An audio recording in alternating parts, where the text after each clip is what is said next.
In my last segment, I mentioned what we thought were some risks, and I thought this was a good opportunity maybe to talk a little bit about our worldview and what the possible impacts of our worldview and those risks are on real estate.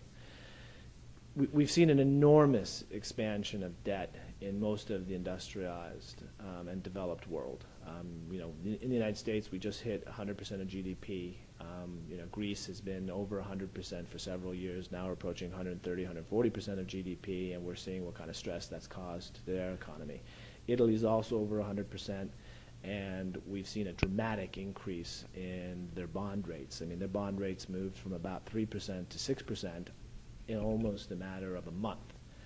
So we can see that the impact of over-leveraged sovereign debt is a real issue and can have a significant impact on real estate, right? Meaning if interest rates in our country shot up from 3%, and today let's call them 1%, but even if interest rates in our country shot up from 3% to 6%, the cost of real estate just doubled as far as our debt. That would have a huge impact on cap rates.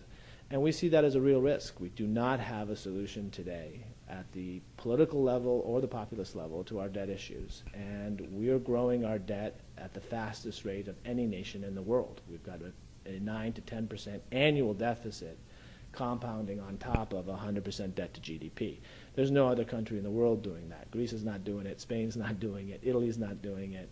And we see what kind of turmoil and stress they're going through. So I think a real estate executive, when laying out a strategy, needs to be disciplined and factor this in, because whether your debt's rolling over or you buy a piece of real estate today at a 4 cap and you see that 3 or 4 years from now that real estate is now going to be valued at a 7 cap because what our debt issues has done to the underlying stability of our currency, or how we charge for our debt or our interest rates in relationship to our bonds, is an issue, and that factors into our worldview and our risk assessment of real estate. So we are a little defensive as we try to factor that into any type of long-term strategy.